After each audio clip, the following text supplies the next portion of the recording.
اعوذ باللہ من الشیطان الرجیم بسم اللہ الرحمن الرحیم الحمدللہ الذی ہدانا لہذا وما کننا لنہتدی لولا ان ہدانا اللہ، یعنی تمام تعریفیں اللہ رب العزت کے لیے ہیں جس نے ہمیں ہدایت کی راہ دکھائی، اور اگر اللہ ہمیں ہدایت کی راہ نہ دکھائے تو ہم کچھ بھی کر نہ پائیں۔ اللہم صلی علی سیدنا و مولانا محمد عدد ما فی علم اللہ صلاۃ دائمۃ بدوام ملک اللہ۔ السلام علیکم ورحمۃ اللہ وبرکاتہ۔ جناب، خواتین کی دینی تربیت اور اصلاح کے تعلق سے ARYQTV کی یہ خوبصورت کاوش جسے ہماری بہنیں دیکھتی ہیں، پسند کرتی ہیں، اور اس کی بنیادی وجہ یہ ہے کہ اللہ اور اس کے رسول اللہ صلی اللہ علیہ وآلہ وسلم کے احکامات کو سیکھا جائے، اور پھر کوشش یہ کی جائے کہ خود کو اور اپنے متعلقین کو، اپنی اولاد کو شریعت کا پابند بنایا جائے، اطاعت الہی کی رغبت اپنی اولاد کے قلوب میں منتقل کی جائے، پیدا کی جائے، ڈالی جائے۔ جناب، ہم نے جو کل پروگرام کیا آپ نے دیکھا، ہم نے بات کی قربانی کے تعلق سے۔ قربانی یعنی کہ سیکریفائس۔ الحمدللہ عید الاضحیٰ قریب ہے، اور قربانی کی یہ عید ہمیں یاد دلاتی ہے سنت خلیل اللہ کی، سنت ابراہیم علیہ السلام کی، اور جناب یہ وہ سیکریفائس ہے جو کہ تقرب الہی کی نیت کے ساتھ اللہ تبارک و تعالیٰ کی راہ میں مخصوص ایام میں، جو کہ 3 ایام ہیں، مخصوص جانوروں کو قربان کیا جاتا ہے۔ اور جب ہم قربانی کر رہے ہوتے ہیں تو پھر یہ بھی نیت دل میں رکھنی چاہیے کہ مولا بظاہر تو جانوروں کو قربان کر رہے ہیں، لیکن حقیقتاً ہم اپنی ناجائز خواہشات کو، خواہشات نفسانیہ کو بھی تیرے حکم پہ یا تیری اطاعت کے لیے قربان کرنے کے لیے تیار ہیں، اور اس عہد کے ساتھ اپنی قربانیاں کیجیے۔ جناب، آج ہم بات کریں گے قربانی کی فضیلت کے تعلق سے، اس ضمن میں کلام کیا جائے گا۔ ہم بات کریں گے، ہم نے کل نصاب کے تعلق سے بھی بات کی ہے، آج ہم بات کریں گے کن کن جانوروں کی قربانی کی جا سکتی ہے، اور دیگر بھی سوالات آپ ہمیں کالز بھی کر سکتے ہیں ان نمبرز پہ جو اپنے ٹی وی سیٹس پہ دیکھ رہے ہیں۔ آج جو مہمان اسکالرز میری اور آپ کی، ہم سب کی رہنمائی کے لیے ہمارے اسٹوڈیوز میں حاضر و موجود ہیں، ماشاءاللہ میری پہلی مہمان اسکالر بہت خوبصورت گفتگو فرماتی ہیں، مکمل اور دلائل کے ساتھ، عالمہ افق مزمل کو سلام عرض کرتے ہیں۔ السلام علیکم۔ وعلیکم السلام ورحمۃ اللہ۔ خیریت سے ہیں؟ اللہ کا بڑا کرم، سلامت رہیے۔ جناب، ہماری جو دوسری مہمان اسکالر ہیں، ماشاءاللہ آپ کا بھی جداگانہ انداز تکلم ہے، اور آپ بھی خوبصورت گفتگو فرماتی ہیں، ہمارے ساتھ موجود ہیں عالمہ شفق غلام مصطفیٰ۔ السلام علیکم۔ وعلیکم السلام ورحمۃ اللہ۔ خیریت سے ہیں؟ الحمدللہ۔ ہم ویلکم کرتے ہیں آپ کو دین اور خواتین کے اس پلیٹ فارم پہ، اور دعا گو رہتے ہیں آپ کے لیے بھی پیاری بہن۔ جناب، ہم سب کی خوش نصیبی، آپ کے بے انتہا میسیجز آتے ہیں میرے پاس کہ باجی یہ پوچھ کے بتا دیجئے، سوشل میڈیا پہ، ہمارے یوٹیوب چینل پہ اور دیگر میڈیاز کو آپ لوگ یوز کرتے ہیں، کہ مفتی صاحب سے یہ پوچھ کے بتا دیجئے۔ تو وہ مفتی صاحب الحمدللہ رب العالمین آج بھی جو ہمارے استاد محترم ہیں، ہمارے مینٹور ہیں، اور ہماری رہنمائی کے لیے موجود ہیں۔ سلام عرض کرتے ہیں جناب مفتی محمد احسن نوید نیازی صاحب کو۔ السلام علیکم حضرت۔ وعلیکم السلام ورحمۃ اللہ وبرکاتہ۔ آپ خیریت سے ہیں؟ الحمدللہ۔ اللہ پاک سلامت رکھے، تا دیر آپ کا سایہ ہمارے سروں پہ۔ جناب، قربانی کی فضیلت کے تعلق سے کلام کیجیے۔ اعوذ باللہ من الشیطان الرجیم، بسم اللہ الرحمن الرحیم۔ اللہ تبارک و تعالیٰ قرآن کریم میں ارشاد فرماتا ہے، فَصَلِّ لِرَبِّكَ وَانْحَرْ، اور اپنے رب کے لیے نماز پڑھیں اور قربانی کریں۔ جی۔ اور یہاں پر جو قربانی کا ذکر ہے وہ یہی قربانی ہے کہ جو ایام نحر میں واجب ہوتی ہے اور صاحب نصاب پر ہوتی ہے، جس کی تفصیل گزشتہ پروگرامز میں ہم سنتے رہے ہیں۔ آج اس کی فضیلت کے حوالے سے کچھ جانتے ہیں پیارے۔ سب سے پہلے تو یہ جان لیں کہ یہ جو قربانی ہے یہ شاعر اسلام میں ہے، یعنی کہ اسلام کی جو علامات شمار کی جاتی ہیں قربانی کو اس میں بھی شامل کیا جاتا ہے، اور اس کی اصل حضرت ابراہیم علیہ السلام کی وہ ادا تھی کہ جو اللہ رب العزت کو پسند آ گئی، کہ جو حکم ربانی پر اپنی اولاد کو اللہ تعالیٰ کی بارگاہ میں قربان گاہ تک لے گئے، اور ان کے مقام پر، ان کی جگہ پر اللہ تعالیٰ نے عین وقت پر ایک جانور پیش کر دیا، اور یہ قربانی جو ہے وہ رہتی دنیا تک، یا اس قربانی کو اللہ تعالیٰ نے رہتی دنیا تک باقی رکھا، اور اس ادا کو اتنا پسند فرمایا کہ امتی محمدیہ کے لیے بھی یہ قربانی کو لازم قرار دیا۔ حدیث مبارکہ میں اس کے حوالے سے بڑی فضائل ذکر کیے گئے ہیں۔ پیارے آقا علیہ الصلوۃ والسلام کی حدیث موجود ہے، نبی کریم نے فرمایا کہ یوم النہر کے دن یعنی جو 10 ذی الحجہ ہوتی ہے اس دن اللہ تعالیٰ کو ابن آدم کا کوئی عمل اس سے زیادہ محبوب نہیں جتنا محبوب اللہ تعالیٰ کو یہ خون بہانا ہے. اور فرمایا کہ وہ جانور بروز قیامت اپنے بالوں، اپنے سینگوں، اپنے خروں کے ساتھ حاضر ہوگا اور قربانی کا خون زمین پر گرنے سے پہلے ہی اللہ تعالیٰ کی بارگاہ میں قبول کر لیا جاتا ہے. ایک اور حدیث میں آیا کہ خوش دلی سے قربانی کرو کہ تمہارا یہ قربانی کرنا اللہ تعالیٰ کو اگر تم طلب ثواب سے کرتے ہو تو یہ اللہ تعالیٰ کو بہت زیادہ محبوب ہے.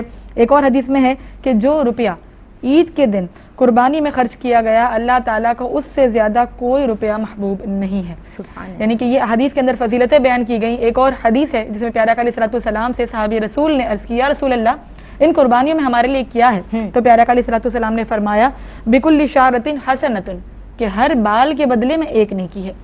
تو صحابی رسول نے عرض کی کہ اون کے بارے میں کیا معاملہ ہے کہ اگر اون والا جانور قربان کیا جائے؟ پیارا کا نے فرمایا کہ بکل شعرۃ من الصوف حسنۃ کہ اون کا بھی جو ہے ایک بال ہے اس کے بدلے بھی ایک نیکی تمہیں عطا کی جائے گی. یعنی کہ یہ قربانی کی فضیلتیں اگر دیکھی جائیں تو ہماری عقلیں دنگ رہ جاتی ہیں کہ اللہ تعالیٰ کے یہاں پر اجر دینے میں کوئی کمی نہیں ہے. اللہ تعالیٰ بے شمار ممکن نہیں ہے آپ نہ بالوں کا شمار کر سکتے اور نہ اجر کا شمار کر سکتے ہیں. اور پھر ایک طرف ہے شریعت کا معیار اور ایک طرف ہے ہماری ناقص عقلوں کا معیار. تو شریعت کہتی ہے کہ اللہ تعالیٰ کو وہی روپیہ محبوب ہے جو قربانی میں خرچ کیا جائے ان ایام کے اندر، اور ہماری ناقص عقل کہتی ہے کہ ممکن ہے کہ یہ ثواب کسی غریب کی مدد کرنے پر بھی مل جائے، ممکن ہے یہ ثواب کسی کی بچی کی شادی میں رقم دینے پر مل جائے. تو آپ خود بتائیں کہ کیا زیادہ صحیح چیز ہے کہ ایک طرف شریعت کہتی ہے قربانی کرو اور ہماری ناقص عقلیں کہتی ہیں کہ کسی کی بچی کی شادی کی ضرورت ہے قربانی کا پیسہ وہاں دے دو. ایک طرف ہماری عقل کہتی ہے کہ کسی کے یہاں پر کوئی پریشانی چل رہی ہے اس کو راشن بھروا دو اس رقم سے، اس کے گھر کے مسئلے حل کر دو.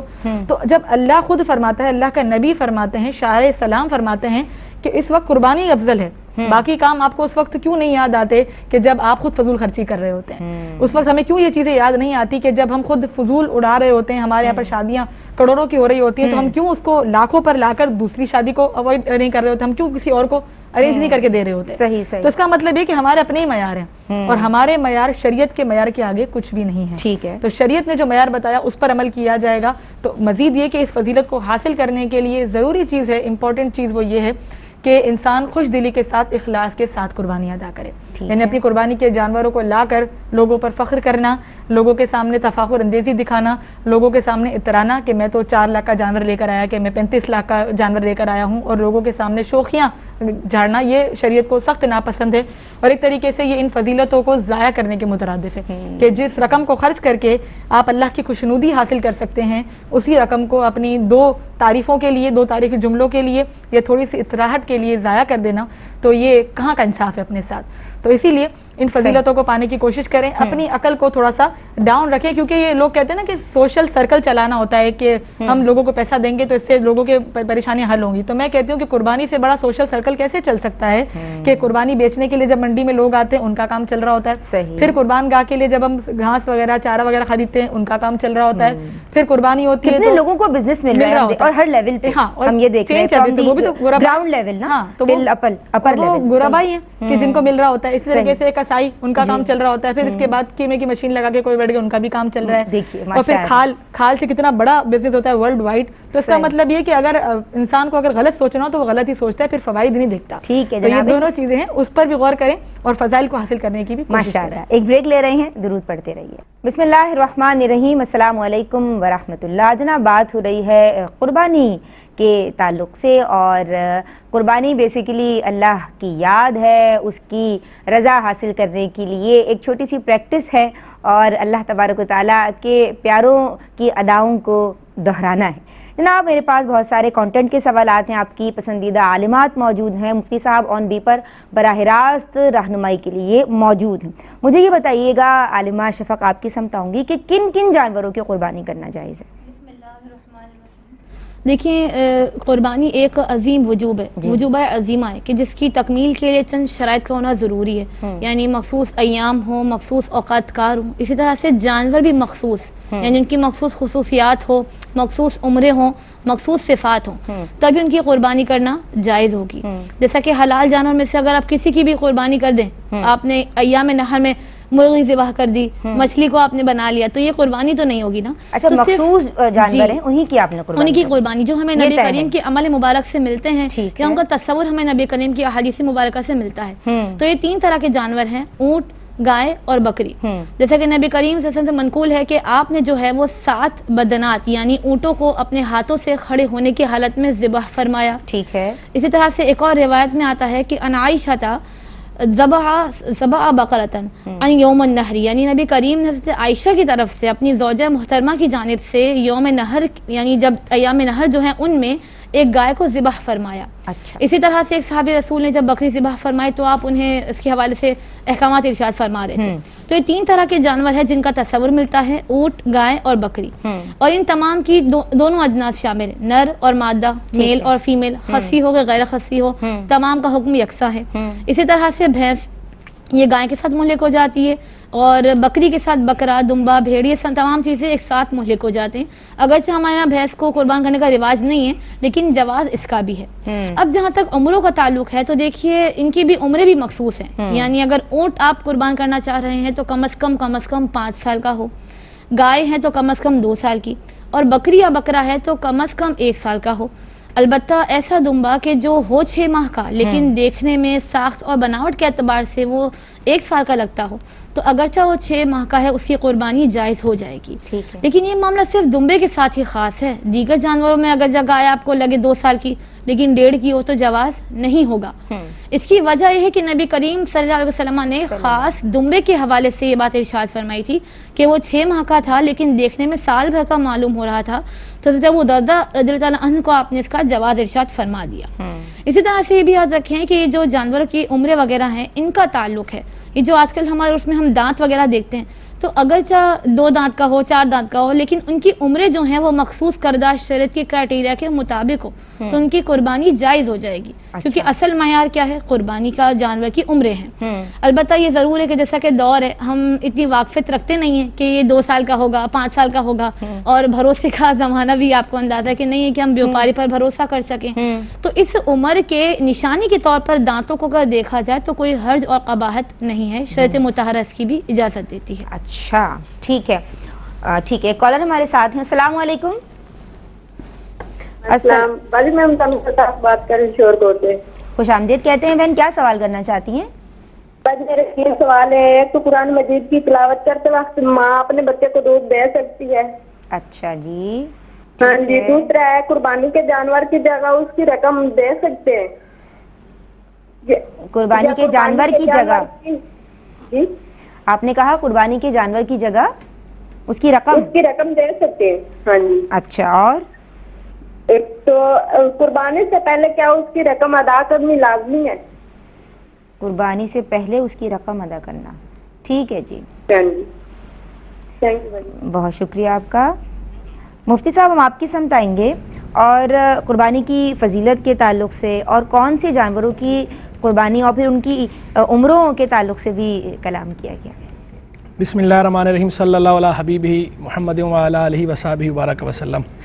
قربانی سیدنا ابراہیم خلیل اللہ علیہ نبینا علیہ السلام کی یادگار ہے اور اللہ تبارک و تعالی اور اللہ کے رسول علیہ السلام کی طرف سے مقرر کردہ واجب ہے. یہ قربانی کرنا صاحب استطاعت پر مخصوص شروط کے ساتھ واجب ہے, جیسا کہ کل اس پہ تفصیل بھی بیان ہوئی اور آج بھی اس پہ گفتگو ہوئی. اسے چونکہ یہ عبادت ہے تو اس عبادت کو ادا کرتے وقت ایک تو ہمیں تصحیح نیت کرنی چاہیے, اپنی نیت پہ غور کرنا چاہیے کہ یہ عبادت یہ اللہ کی رضا کے لیے, تو لہذا اس میں کسی بھی سطح پر نمود و نمائش یا ریاکاری کا عنصر داخل نہیں ہونا چاہیے. نہیں, ایسا نہیں ہونا چاہیے کہ ہمارے سراؤنڈنگ میں اگر کسی نے جانور خریدا ہے, اچھا 50,000 کا خریدا ہے, تو اب ہم یہ 50 کا لائیں تو ہم 1,00,000 کا لائیں گے, یا ہم کم از کم ان سے تگڑا جانور لے کر آئیں گے تاکہ ہماری ناک اونچی ہو اور ان کے سامنے جو ہے وہ ہماری واہ واہ دکھائیں گے, ہماری واہ واہ ہو, لوگ بولیں واہ بھائی واہ انہوں نے تو بہت اچھا جانور لے کر آئے. تو یہ انٹینشن بری انٹینشن ہے. اس سے منع کیا گیا ہے. یہ تو ویسے عام حالات میں بھی اس طرح شو آف نہیں کرنا چاہیے چہ جائے کہ کسی عبادت کے اندر. اور عبادت کے اندر تو ریاکاری کرنے کو شرک اصغر قرار دیا گیا ہے, چھوٹا شرک قرار دیا گیا ہے. بلکہ حدیث میں تو یہاں تک ہے کہ بروز قیامت فرشتہ اعلان کرے گا کہ جس نے اپنی عبادت میں اللہ کے سوا کسی اور کو شریک کیا تو وہ جا کر اپنا اجر اس سے مانگ لے. یعنی عبادت آپ کر رہے تھے, آپ خرچ کر رہے تھے اللہ کی رضا کے لیے, آپ خرچ کر رہے تھے کہ آپ کے سر سے واجب اتر جائے, لیکن آپ نے کام ایسا کیا کہ لینے کے دینے پڑ گئے, یعنی بجائے نیکی کے الٹا آپ کے ذمے گناہ آ گیا. تو اس گناہ سے بچنا ضروری ہے. نیکی کو نیکی کی طرح کرنا چاہیے اور نیکی کی نیت سے کرنا چاہیے. میرے خیال میں کال ہے. جی کالر ہیں. السلام علیکم. السلام علیکم. وعلیکم السلام. حمیرہ بہن کیسی ہیں آپ؟ الحمدللہ. آپ کے کل کے سوالات میں نے لکھے ہوئے ہیں, آج کے سوالات کے ساتھ شامل کیے جائیں گے. ندا, یہ 3 سوال کرنے ہیں. پہلا سوال یہ ہے کہ نبی پاک علیہ الصلوۃ والسلام سے جان سے بڑھ کر محبت ہونے کا صحیح مفہوم کیا ہے؟ بعض دنیا داروں کو دیکھتے ہیں کہ وہ دنیا سے بہت زیادہ ترجیح دیتے ہیں, وہ بھی دعویٰ کرتے ہوئے نظر آتے ہیں کہ ہم اللہ اور رسول کو بہت زیادہ ترجیح دیتے ہیں اور ان سے جان سے بڑھ کر محبت کرتے ہیں. اس کی اصل کیا ہے؟ ہاں جی, اس کا صحیح مفہوم کیا ہے؟ دوسرا سوال یہ ہے کہ قربانی کے جانور کے جو زیور ہوتے ہیں, کیا ہر سال وہ بعض لوگ کو دیکھا گیا ہے کہ وہ بار بار ہر سال وہی یوز کر لیتے ہیں, کیا اس طرح سے کرنا صحیح ہے؟ ٹھیک ہے. اور لاسٹ کوسچن یہ ہے کہ قربانی کے جانور کا مذاق اڑانا اور ان کے عجیب و غریب نام رکھنا اور ان کے ساتھ مذاق مسخری کرنا, اس حوالے سے شرعی رہنمائی فرمائیے گا. السلام علیکم ورحمۃ اللہ وبرکاتہ. السلام علیکم جی. ایک اور کالر ہمارے ساتھ ہیں. السلام علیکم. وعلیکم السلام ورحمۃ اللہ. جی بہن, کیا نام ہے اور کیا سوال کرنا چاہتی ہیں؟ خوش آمدید کہتی ہیں. میرا نام مسرت ہے, راولپنڈی سے بات کر رہی ہوں میں. مسرت, خوش آمدید کہتے ہیں. کہنا چاہتی ہوں اگر شوہر طلاق دے کے شہید ہو جائے. جی, طلاق دے کر شہید طلاق دے کر شہید ہو جائے. اچھا, ہاں, یعنی کہ طلاق دے دی اس نے, پھر ہفتے بعد یا مہینے بعد وہ شہید ہو گئے. ٹھیک ہے جی. تو عورت عدت کے دوران اس کے لیے پڑھائی کر سکتی ہے؟ اچھا, ٹھیک کیا ہے. یہ جائز ہے؟ صحیح ہے جی. بہت شکریہ جی, آپ نے ہمیں کال کی. جی حضرت. جی, تو میں گزارش کر رہا تھا کہ نیکی کو نیکی کی طرح کرنا چاہیے اور نیکی کی نیت سے کرنا چاہیے, اور خالصاً لوجہ اللہ کرنا چاہیے. خالصاً لوجہ اللہ کا مطلب یہ ہے کہ خالص اللہ کی ذات کے لیے کرنا چاہیے, اللہ کو خوش کرنا مقصود ہو, اللہ کو راضی کرنا مقصود ہو, لوگوں کے سامنے اپنی واہ واہ مقصود نہ ہو. تو ریاکاری سے بچیں. دوسری بات یہ ہے کہ یہ تو بات ہو گئی ریاکاری کے حوالے سے, لیکن یہ بھی ذہن میں رکھیں کہ اگر آپ کی استطاعت ہے تو اچھا جانور خریدنا, اللہ کی راہ میں اچھا جانور خرچ کرنا, یہی افضل اور اولیٰ ہے. ریاکاری سے ہم منع کرتے ہیں, ہر سطح پر منع کرتے ہیں, لیکن یہ بھی نہیں کہ آپ کے پاس استطاعت تو ہے لیکن آپ جان بوجھ کے قربانی کریں تو گھٹ گھٹ کے آپ جو ہے نا کم پیسے نکالیں اور کہیں بھی میں ایسے ہی بس مریل سا جانور لے لوں, بس یہ قربانی تو کرنا ہے, قربانی اس طرح اس کی نپٹا دوں. تو اللہ کی عبادت میں دل تنگ نہیں ہونا چاہیے, اللہ کی عبادت میں کشادہ قلب ہونا چاہیے. کشادہ دلی کے ساتھ کھلے ہاتھ سے خرچ کریں, اللہ نے آپ کو دیا ہے, اور اس نیت سے کریں کہ جس رب نے مجھے یہ دیا ہے اسی رب کا یہ حکم ہے کہ میں اس کی راہ میں اچھا جانور قربان کروں, تو یہ میں اس کے حکم پہ قربان کروں گا تو وہ مجھے اس کے صلے کے طور پر اس سے بھی زیادہ عطا فرمائے گا. اور ویسے بھی اس نے یہ فرما ہی رکھا ہے, لئن شکرتم لازیدنکم, اگر تم شکر ادا کرو گے تو میں تمہیں اور زیادہ دوں گا. اور یہ اللہ کے شکر ادا کرنے کا ایک طریقہ ہے کہ اللہ کے حکم کو مانا جائے اور اللہ کی دی ہوئی نعمتوں کو اللہ کے حکم کے مطابق استعمال کیا جائے, اللہ کی راہ میں خرچ کیا جائے. تو یہ شکر کا ایک عملی طریقہ ہے. تو اس کے نتیجے میں بھی یقیناً بندے کے مال میں کمی نہیں ہوتی, بلکہ اللہ کی طرف سے برکت ہوتی ہے, اللہ کی طرف سے اس پہ رحمتوں کا نزول ہوتا ہے. جو اخروی فوائد اور اجر ہیں وہ تو باذن اللہ ہونے ہی ہونے ہیں, دنیا کے اندر بھی بندہ اس کے فوائد اور برکات دیکھتا ہے, اس کے ثمرات بندے کو ملتے ہیں اگر بندہ واقعی اللہ کی رضا کی نیت سے درست انداز میں شریعت مطہرہ کے بیان کردہ طریقے کے مطابق عبادت کرتا ہے. تو لہذا قربانی کریں, ضرور کریں, اور اللہ اور اللہ کے رسول علیہ السلام کی رضا کی خاطر کریں اور ان کے بتائے ہوئے طریقہ کار کے مطابق کریں. ٹھیک ہے جی. السلام علیکم. ایک اور کالر. السلام علیکم. وعلیکم السلام. کون ہے ہمارے ساتھ؟ یہ پیاری سی آواز کس کی ہے؟ کیسی ہیں باجی ندا؟ میں ٹھیک ہوں میری پیاری بہن, کیا پوچھنا چاہتی ہیں, کیسی ہیں؟ میرا سوال یہ ہے کہ جمعرات والے دن اگر صبح ختم دلاتے تو کیا ختم ہو جائے گا؟ ٹھیک ہے. اچھا ٹھیک ہے جی, بہت شکریہ جی، آپ کی سمجھ آئیں گے. اور مجھے یہ بتائیے عالمہ افق مزمل کہ کسی جانور کے ساتھ اگر کوئی نقص ہے، یعنی دم کٹی ہوئی ہے، سینگ ٹوٹا ہوا ہے، یا ایسا ہی کوئی اور عیب اس میں پایا جاتا ہے، تو ایسے جانور کی قربانی کا کیا شرعی حکم ہوگا؟ بسم اللہ الرحمن الرحیم. دیکھیں افضل اور اولیٰ تو یہی ہوتا ہے کہ ایسا جانور اللہ تعالیٰ کی بارگاہ میں قربانی کے لیے پیش کیا جائے کہ جس میں کسی قسم کا کوئی معمولی سا بھی عیب نہ ہو. یہی سب سے بیسٹ صورت ہوتی ہے، اور یہی طریقہ کار بھی ہے کہ جب ہم کسی بڑے کی پاس کوئی گفٹ پیش کرنا چاہتے ہیں، اس کو کوئی تحفہ دینا چاہتے ہیں، تو ہم اس کو ایسا گفٹ دیتے ہیں جس میں کوئی قسم کی کوئی خرابی نہ ہو. اور بلا تمثیل جب اللہ تعالیٰ کی بارگاہ میں ایک جانور پیش کرنا ہے تو اس میں بالخصوص اس بات کا لحاظ کیا جائے. اور یہ مسائل جو بھی خواتین سن رہی ہیں اپنے پاس یہ نوٹ کر لیں، تفصیل یہاں پر عیوب کی بیان کریں گے تاکہ جب ان کے مرد حضرات جانور خریدنے بتا جائیں دیں. ہاں، تو ان کو یہ بتا دیں کہ یہ عیوب نہ ہو، یہ چیک کر لیں. ٹھیک، دودھ دہی ڈبل روٹی تو نہیں بھولتی، ہاں، تو یہ بھی نہ بولے کیونکہ یہ شرعی مسائل ہیں اور اس پر آپ کی قربانی کا انحصار ہے. اور یہ سمجھ لیں کہ آپ نے جو پیسہ لگانا ہے اس کا بھی انحصار اسی پر. صحیح. تو اگر تھوڑا بہت عیب ہے کہ جو اتنا زیادہ بڑا عیب شمار نہیں کیا جاتا، جیسے ہلکا سا سوراخ ہے جانور کے کان پر، یا پھر جو ہے وہ بالکل باریک سا کان پہ کٹ لگا ہوا ہے، ہلکے پھلکے جو شمار کیے جاتے ہیں نا عیوب، ان کے اندر کوئی مسئلہ نہیں، ان سے وجوب ادا ہو جاتا ہے. ہاں، اگر کوئی بڑا عیب ہو، مثال کے طور پر نوٹ فرما لیجئے گا کہ جس جانور کی ناک کٹی ہو، اسی طریقے سے کوئی اندھا ہو یا کانا ہو، یعنی ایک آنکھ سے نہیں دکھ رہا یا پھر کانا ہے جانور اندھا ہو، اسی طریقے سے جس کے پیدائشی دونوں کان نہ ہو یا پھر ایک کان نہ ہو، یعنی اگر چھوٹے کان والا جانور ہے، کان موجود ہے مگر چھوٹے سائز کے ہیں اس کے اعتبار سے، تو اس کی ہو جائے گی. ہاں، وہ تو اس میں حرج نہیں ہے. اسی طریقے سے قدرتی طور پہ ہیں، لیکن اگر نہ ہو تو پھر نہیں ہوگی. صحیح ہے. جس کا کان تہائی یعنی تیسرے حصے سے زیادہ کٹا ہوا ہو. اچھا، ٹھیک ہے، تو یہ اصل میں جو کرائٹیریا ہے وہ تہائی کے ارد گرد گھومتا ہے کہ تہائی کا اعتبار کیا جاتا ہے کٹے ہوئے ہونے میں. ٹھیک ٹھیک. تو اگر تہائی کے برابر کان کٹا ہوا ہو تب بھی قربانی اس کی نہیں ہوگی. جس کے دونوں یا ایک سینگ اگنے کے مقام سے ٹوٹے ہوئے ہوں. معلوم ہوا کہ اگر پیدائشی سینگ نہیں ہے تب بھی قربانی ہو جائے گی. اسی طریقے سے بعض لوگ بڑے سینگ والے جانور ہوتے ہیں تو اس کو وہ گھسائی کر دیتے ہیں نا وہاں کے جو لوگ ہوتے ہیں، تو اگر وہ گھسائی کر کے چھوٹے کر دیے تب بھی اس کی قربانی ہو جائے گی. اگر اگنے کے مقام سے ٹوٹا ہوا ہے تب خرابی پیدا ہوگی، نہیں ہوگی. اسی طرح جس جانور کی کالر شامل کر لوں. جی، السلام علیکم. السلام علیکم. وعلیکم السلام ورحمۃ اللہ. جی پیاری بہن، کیا پوچھنا چاہتی ہیں؟ میں یہ پوچھنا چاہتی ہوں کہ مردے کے نام پہ قربانی ہو سکتی ہے؟ اچھا، ٹھیک ہے، شکریہ میری بہن. جی اپنی بات مکمل کیجیے، آپ نقائص بتا رہی تھیں. جی، اسی طریقے سے کسی جانور کی دم یا چکی اگر ایک تہائی سے زیادہ کٹی ہوئی ہو، یعنی تہائی سے اگر کم کٹی ہے تب تو قربانی ہو جائے گی. تہائی کے برابر کٹی ہوگی دم یا اس کی چکی تو اس کی قربانی نہیں ہوگی. جی جی. اسی طریقے سے اتنا لاغر جانور اتنا کمزور ہے کہ جس کی ہڈیوں میں مغز گودا ہی موجود نہیں ہے تب بھی اس کی قربانی نہیں ہوگی. اس قدر لنگڑا کہ ذبح کھانے تک، یعنی جہاں ذبح کرنا ہے جو مقام ذبح ہے وہاں تک وہ خود چل کے نہیں آ سکتا تب بھی اس کی قربانی نہیں ہوگی. جس جانور کے دانت نہ ہو اس کی بھی نہیں ہوگی.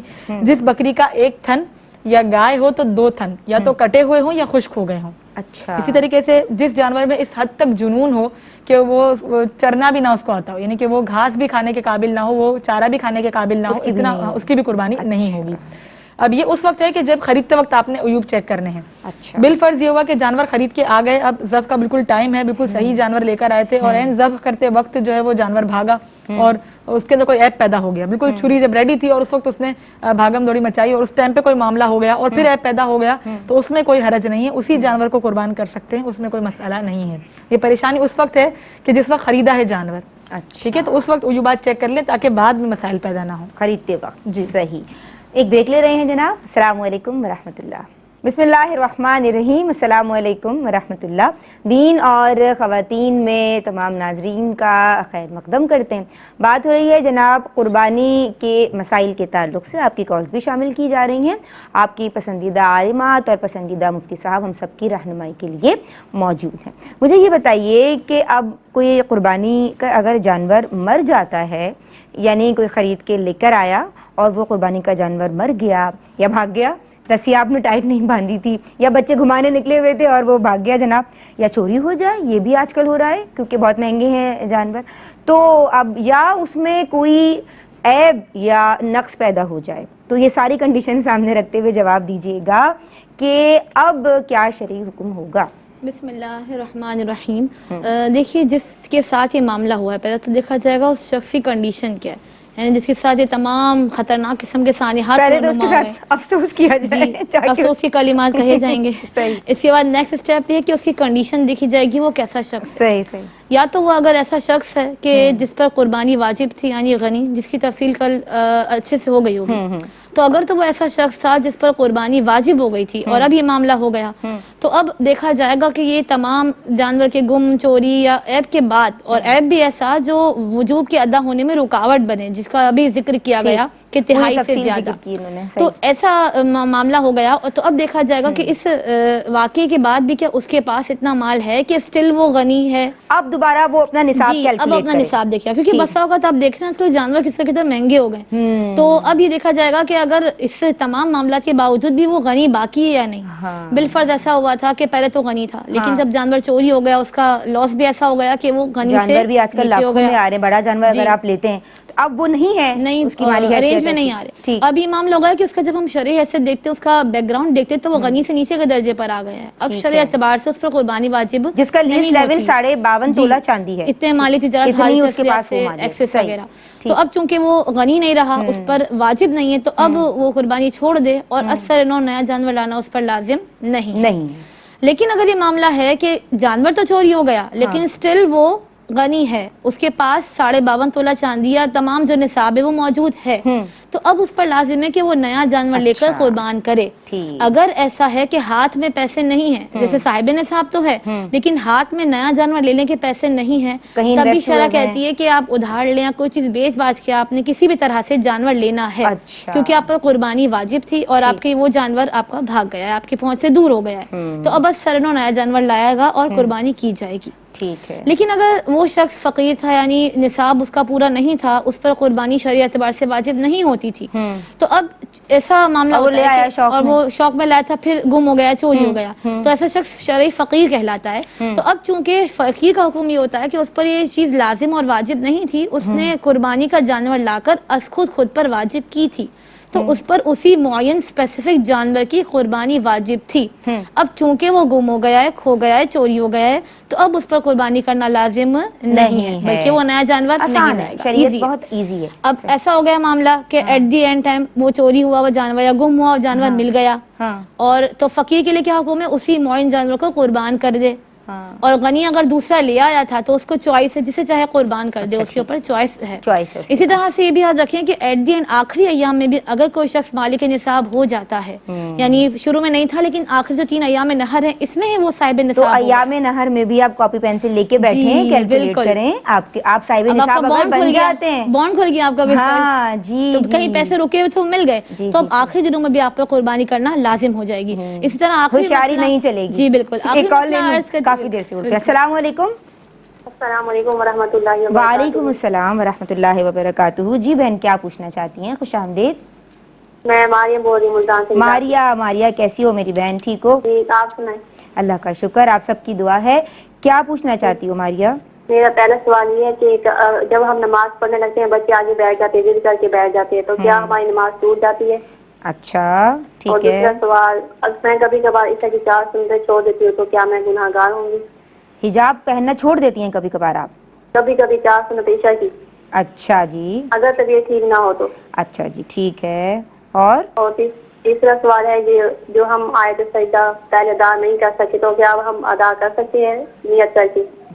آیت سجدہ ٹھیک ہے، یس، یعنی کہ جو سجدہ تلاوت جو ہوتا ہے. ٹھیک ہے جی، بہت شکریہ آپ نے ہمیں کال کی، اور بہت شکریہ آپ کی کال کا. اچھا میں آپ کی سمت آپ دونوں کی آپ کی بات بس ایک لاسٹ پوائنٹ تھا کہ اگر کسی کے ساتھ یہ معاملہ ہوا اور عدم واقفیت کی بنا پر ایام نہر گزر گئے، یعنی چوری ہوا جانور وغیرہ کے معاملے ہو گئے، اور اب یہ ایام نہر گزر جاتے ہیں، اب اسے مسائل معلوم ہوتے ہیں، تو اگر جانور مل گیا تو بعین ہی وہ جانور، وگرنہ اس جانور کی رقم کسی شرعی فقیر کو صدقہ کر دے، تو کیونکہ قربانی کی قضا نہیں تو لہٰذا اس کا یہ وجوب ادا ہونے کی امید رکھی جا سکتی ہے. ٹھیک ہے جناب. مفتی صاحب میں آپ کی سمت آؤں گی، کالرز کے سوال شامل کیے جائیں یا آپ اپنے کامنٹس دیں گے؟ جی کالرز کے سوالات کافی ہیں. اچھا حمیرہ بہن کے آج کے بھی سوالات ہیں اور کل کے بھی سوالات ہیں. کل انہوں نے پوچھا تھا اگر کسی کو نیت کے خراب ہونے کا اندیشہ ہو تو وہ بھاری جانور کے بجائے ہلکا جانور لے لے تو کیا شرعی حکم ہوگا؟ دیکھیں پہلی بات تو یہ ہے کہ ہم یہ کہتے ہیں کہ نیت کی تصحیح کی جائے، اور جو اچھا عمل ہوتا ہے وہ بہرحال اچھا ہوتا ہے۔ نیت کی خرابی کے محض اندیشے یا ڈر کی بنا پہ نیک عمل ترک نہیں کرنا چاہیے۔ یعنی اگر کسی کو ریاکاری کا اندیشہ ہے تو ہم یہ کہیں گے کہ ریاکاری ترک کریں، یہ نہیں کہیں گے کہ آپ نیک عمل ترک کریں۔ آپ ہلکا ہی لے آئیں جانور، تو آپ کر سکتے ہیں تو آپ اچھے سے اچھا کریں، اچھا جانور اللہ کی راہ میں خرچ کریں۔ اور جہاں تک بات ہے نیت کی خرابی کا، جب آپ کو اس بات کا احساس ہے کہ نیت خراب ہونی نہیں چاہیے تو آپ کنٹرول کریں اور اپنی نیت کی تصحیح کریں اور اللہ سے دعا بھی مانگیں، اور لیکن اچھا جانور قربان کریں اچھی نیت کے ساتھ۔ کہتی ہیں کہ سال مس ہو گیا، قربانی کسی بنا پہ نہیں کی، اب کفارہ جو ادا کرنا چاہتی ہیں وہ بڑے جانور کے حساب سے دیا جائے گا یا چھوٹے جانور کے حساب سے؟ فقہائے کرام نے اس کے حوالے سے یہ لکھا ہے کہ ایک چھوٹے جانور کی قیمت صدقہ کی جائے گی۔ ایک چھوٹے جانور کی قیمت صدقہ کی جائے گی۔ قیاس کا تقاضا تو یہ ہے کہ ایک چھوٹے جانور کی جب قیمت صدقہ کر سکتے ہیں تو بڑے جانور کا ایک حصے کی قیمت صدقہ کرنا بھی درست ہونی چاہیے۔ قیاس کا تقاضا یہ ہے، لیکن چونکہ اس پر کوئی فقہی جزیہ تاحال مجھے نہیں مل سکا، اسی لیے میں اسی پر اکتفا کرتا ہوں جو کتب فقہ میں موجود ہے کہ سب نے ہی اس میں چھوٹے جانور کا ذکر کیا ہے، شاۃ کا ذکر کیا ہے، بکری کا، کہ ایک چھوٹے جانور کی قیمت صدقہ کی جائے۔ ٹھیک ہے حضرت۔ اچھا آج انہوں نے پوچھا ہے کہ حضور پاک صلی اللہ علیہ وآلہ وسلم سے جان سے بڑھ کے محبت ہونے کی جو حقیقت ہے، اس کی جو اصل ہے، اس کے جو صحیح مفہوم ہے وہ واضح کیجیے۔ لیکن اصل بات تو یہ ہے کہ ان المحب لمن یحب یطیع، جو جس سے محبت کرتا ہے وہ اس کی اطاعت کرتا ہے، اس کی بات کو اہمیت دیتا ہے۔ تو جو اللہ کے محبوب علیہ الصلوۃ والسلام سے محبت کرتا ہے، اللہ سے محبت کرتا ہے، تو وہ اللہ رسول علیہ الصلوۃ والسلام کے احکام کو پرائرٹی دیتا ہے، ترجیح دیتا ہے۔ فرسٹ پرائرٹی اس کا اللہ اور اللہ کے رسول علیہ الصلوۃ والسلام کے احکامات پر عمل درآمد ہوتا ہے۔ تو جو اس پر عمل درآمد کر رہا ہے تو ٹھیک ہے، وہ اللہ اور اللہ کے رسول علیہ الصلوۃ والسلام سے محبت کے دعوے میں سچا ہے۔ باقی جو ان کے احکام کو پرائرٹی نہیں دیتا، پرائرٹی کی بات کر رہا ہوں، ماننا تو اپنی جگہ پر ہے ہی ہے، ابھی میں صرف ترجیحات کی بات کر رہا ہوں کہ جو ان کے احکام کو فرسٹ پرائرٹی نہ دے، اسے نیچے کسی پرائرٹی میں رکھے، تو بھی وہ اپنے محبت کے دعوے میں ناقص ہے، محبت کے دعوے میں کامل نہیں ہے، سچا نہیں ہے، تو اسے اپنے عمل کی اصلاح کرنی چاہیے۔ لیکن یہاں یہ بھی واضح رہے کہ یہ ہر ایک کے قلب کا معاملہ ہے، تو ہم کسی کا قلب چونکہ چیر کے نہیں دیکھ سکتے، تو ہم کسی کے قلب پہ حکم نہیں لگا سکتے کس کا اللہ کے ساتھ کیا تعلق ہے قلبی طور پر، کس کا اللہ کے محبوب علیہ الصلوۃ والسلام کے ساتھ کیا تعلق ہے قلبی طور پر، اس کی حقیقت سے ہم آگاہ نہیں ہو سکتے، اس لیے ہم کسی کو جھٹلائیں گے نہیں۔ باقی یہاں ترغیب دلانا، لوگوں کو سمجھانا، ان کی اصلاح کرنا، ان کو حقیقی محبت کے تقاضے سمجھانا، یہ ساری باتیں اپنی جگہ پر درست ہیں اور یہ کی جائیں گی، لیکن صرف ان کی بنا پر ہم کسی کے بارے میں قطعی طور پر یہ دعویٰ نہیں کر سکتے کہ یہ اللہ کے رسول علیہ الصلوۃ والسلام کی محبت سے بالکل بیگانہ ہے یا خالی ہے۔ بلکہ میں تو یہ کہتا ہوں اگر دیکھا جائے تو مسلمانوں میں تو آپ کو شاید ہی کوئی ایسا ملے جو کلمہ پڑھنے والا ہے، کلمہ گو ہے، کلمہ پڑھتا ہے، وہ دعویٰ نہ بھی کرے، تو ایسا تو ممکن ہی نہیں ہے کہ کوئی اللہ اور اللہ کے رسول علیہ الصلوۃ والسلام کو ماننے والا ہو اور اس کے دل کے اندر محبت مصطفیٰ صلی اللہ علیہ وسلم کی شمع روشن نہ ہو۔ بس روشنی میں فرق ہو سکتا ہے، کسی کی شمع بہت زیادہ جل رہی ہوگی، بلکہ جو ہے وہ شمع سے بھی بڑھ کر لائٹنگ ہوگی، اور کسی کی یہ ہے کہ ایک جو ہے وہ بالکل ٹمٹماتی سی لو ہوگی، آخری جیسے جو بجھنے کے قریب قریب ہوتی ہے، کسی کی اس سطح کی ہوگی لیکن ہوگی صحیح۔ یہ بات مستبعد ہے کہ کوئی مسلمان ہو، اللہ کو ماننے والا ہو، اللہ کے محبوب علیہ الصلوۃ والسلام کو ماننے والا ہو، اور اس کے قلب کے اندر اللہ کے محبوب علیہ الصلوۃ والسلام کی محبت بالکل ہی نہ ہو، تو اس لیے ہمیں کسی پر اس طرح بدگمانی نہیں کرنی چاہیے۔ لیکن بہرحال اگلوں کو یہ ضرور سکھانا چاہیے، عمل کی اہمیت بتانی چاہیے، اور یہ بھی بتانا چاہیے کہ حقیقی محبت کے تقاضے کیا ہیں، ان تقاضوں کو بھی فراموش نہیں کرنا چاہیے۔ وہ کہتی ہیں کہ جانوروں کے لیے یا خاص جانور جو وہ لاتی ہیں یا لایا جاتا ہے، اس کے لیے جو زیور ہے وہ ہر سال وہ یا کوئی اور ہر سال وہی استعمال کرتے ہیں، ایسا کرنا؟ لیکن جانوروں کو اگر گلے میں کوئی چیز وہ جانوروں کو ڈالتے ہیں تو اس میں تو کوئی حرج نہیں ہے، وہ بعد میں بھی جو ہے وہ ڈالی جا سکتی ہے، لیکن ویسے بہتر یہ ہوتا ہے کہ ایک دفعہ اگر استعمال کر لیا تو اس طرح کی اشیاء کو صدقہ کر دیا جائے تو بہتر ہے۔ اچھا، جانور کا مذاق اڑانا کیسا ہے؟ لیکن جانور کا مذاق بالکل نہیں اڑانا چاہیے، ویسے بھی جانور کا مذاق اڑانا نہیں چاہیے، اور چہ جائے کہ قربانی کے جانور کا، کہ یہ جو قربانی کا جانور ہے یہ تو آپ اللہ کی راہ میں قربان کر رہے ہیں، تو یہ اللہ کی راہ میں قربان کر رہے ہیں، تو اس جانور سے تو آپ کو انسیت ہونی چاہیے، اس جانور سے آپ کو محبت ہونی چاہیے۔ اسی لیے فقہائے کرام نے تو باقاعدہ یہ فرمایا ہے کہ قربانی کا جانور کچھ عرصے پہلے لیا جائے تاکہ اس سے بندے کے دل میں انسیت پیدا ہو جائے اور وہ اللہ کی راہ میں پیاری چیز خرچ کرے، پیاری چیز خرچ کرنے کا ثواب پائے، اس کے اجر میں اضافہ ہو۔ تو قربانی کے جانور کا مذاق بالکل نہیں اڑانا چاہیے. اچھا ایک ہے مذاق اڑانا اور ایک ہے ویسے اس سے لاڈ پیار کرنا, دونوں باتوں میں فرق ہے. اگر کوئی قربانی کے جانور سے لاڈ پیار کرتا ہے تو جیسے کہ انہوں نے سوال پوچھا تو سوال میں دو باتیں کی, انہوں نے کہا کہ ایک مذاق اڑانا اور دوسرا کہا مذاق مسخری کرنا, تو دونوں میں فرق ہے. مذاق اڑانا منع ہے لیکن یہ لاڈ پیار کرنے کی بہرحال اجازت ہے شرعی دائرے کے اندر رہ کر. وہ پھر آگے سے لاڈ پیار نہ شروع کر دینا, وہ دھیان تو بھی رکھیں. بالگزاری بات ہے, یہ تو ساری چیزیں جو ہے وہ دیکھ کر ہی کیا جائے گا. مسرت بہن نے کہا کہ طلاق دے کر اگر ان کے یا ان کے شوہر شہید ہو گئے یا اگر کوئی شہید ہو جائے تو وہ نہیں اپنے لیے شاید انہوں نے کہا تھا, تو عدت کے دوران اس کے لیے پڑھائی کی جا سکتی ہے. کی جا سکتی ہے, اس میں کوئی حرج نہیں. اصال ثواب کسی بھی عام مسلمان کو بھی کر سکتے ہیں, چاہے جائے کہ یہ تو ان کے سابقہ شوہر ہیں. اصال ثواب یہ بالکل اجنبی مسلمان جو کبھی ان کے لیے کسی رشتے میں نہ ہو, ہمیشہ کا جو اجنبی ہے اس کے لیے بھی اصال ثواب کیا جا سکتا ہے مسلمان کے لیے. تو چاہے جائے کہ وہ آدمی کے جو آپ کے ساتھ سابقہ رشتے میں تھا, ریلیشن میں تھا, اس کے لیے بھی اصال ثواب کیا جا سکتا ہے. مفتی صاحب مردے کے نام پہ قربانی ہو سکتی ہے؟ قربانی کی جا سکتی ہے, لیکن بہتر ہے کہ پہلے اگر آپ کے اپنے اوپر واجب ہے تو پہلے آپ اپنی قربانی کریں, اس کے بعد الگ سے ان کی طرف سے کرنا چاہیں تو ٹھیک ہے. جمعرات والے دن ختم دلواتی ہیں, ہو جائے گا؟ وہ انہوں نے پوچھا کہ جمعرات والے دن اگر صبح ختم دلایا تو صبح ختم ہو جائے گا کہ نہیں ہوگا, تو صبح دلانے سے بھی ہو جائے گا. بعض لوگوں کے ذہن میں یہ مسکنسیپشن ہے, وہ سمجھتے ہیں کہ شاید عصر کی نماز کے بعد کا وقت فکس ہے کہ اگر عصر اور مغرب کے درمیان ایصال ثواب کیا جائے گا یا فاتحہ دلائی جائے گی تو وہ تو ایصال ثواب ہو جائے گا, اس کے علاوہ آگے پیچھے نہیں کر سکتے. تو ایسا بالکل بھی نہیں ہے, کسی بھی وقت آپ 24 گھنٹے میں کسی بھی ٹائم آپ ایصال ثواب کر سکتے ہیں, قرآن مجید پڑھ کے فاتحہ بھی دے سکتے ہیں, ختم بھی دلا سکتے ہیں, ختم ہو جاتا ہے, کوئی کسی قسم کی قباحت نہیں. ماریا بہن نے پوچھا ہے نماز کے دوران بچے آگے آ جائیں نماز فاسد ہو جائے؟ نماز فاسد نہیں ہوتی, بچہ اگر آگے آ بھی گیا تو آپ اپنی نماز میں مشغول رہیں, بچے کے آگے آنے سے نماز فاسد نہیں ہوتی. وہ کہہ رہی ہیں کہ بیماری کے باعث وہ کبھی حجاب پہننا چھوڑ بھی دیتی ہیں. نہیں, وہ حجاب کا لفظ انہوں نے استعمال کیا, انہوں نے کہا کہ بیماری کے باعث عشاء کی 4 سنتیں کبھی کبھی چھوڑ دیتی ہیں. تو یہ عشاء کی 4 سنتیں چھوڑنا کیسا ہے؟ جی ہاں, وہ دوبارہ بھی انہوں نے دہرایا, عشاء کی 4 سنتیں کہہ رہی تھیں. تو عشاء کی 4 سنتیں یہ سنتیں غیر موقدہ ہیں. تو سنت غیر موقدہ کے ترک پر کوئی مواخذہ نہیں ہے, عقاب نہیں ہے, سزا نہیں ہے, تو کوئی اس میں گناہ نہیں ہے. لیکن بہتر یہ ہے کہ سنت غیر موقدہ بھی جو ہے وہ پڑھنی چاہیے. سنت غیر موقدہ ہے, سنت غیر موقدہ کے ترک پہ مواخذہ نہیں ہوتا, لیکن بہتر یہ ہے کہ پڑھ لیں. سجدہ تلاوت اگر رہ گئے ہیں تو اس کے لیے وہ بعد میں کیے جائیں گے. سجدہ تلاوت کرنا واجب ہے, اس کا وقت متعین نہیں ہے, مقرر نہیں ہے, لیکن زندگی میں جب بھی کریں گے ادا ہی ہوگا, لیکن بہرحال واجب ہے, کرنا پڑے گا. اسی وقت کرنا ضروری نہیں ہے, کر سکتے ہیں اور بعد میں بھی کر سکتے ہیں, لیکن اس کے لیے وضو ہونا چاہیے, وضو کے بغیر نہیں کر سکتے. کیا جائے. بہت شکریہ مفتی صاحب آپ کا. عالمات میں آپ دونوں کی شکر گزار ہوں, ماشاءاللہ بہت خوبصورت گفتگو آپ دونوں کی جانب سے بھی رہی اور ہمیشہ رہتی ہے. ناظرین آپ لوگوں کا بہت شکریہ, آپ لوگ ہمیں کالز کرتے ہیں اور اس سے ہمیں بوسٹ ملتا ہے اور ہم نئے ٹاپکس کے ساتھ حاضر ہوتے ہیں. اللہ تبارک و تعالی ہم سب کی صحیح کو اپنی بارگاہ میں شرف قبولیت عطا فرمائے. السلام علیکم ورحمۃ اللہ. ناظرین اگر آپ ایسی ہی مزید ویڈیوز دیکھنا چاہتے ہیں تو ہمارا ARYQ-TV کا چینل سبسکرائب کیجئے اور بیل آئیکن کا بٹن دبانا نہ بھولیے تاکہ آپ سے کوئی پسندیدہ پروگرام مس نہ ہو جائے.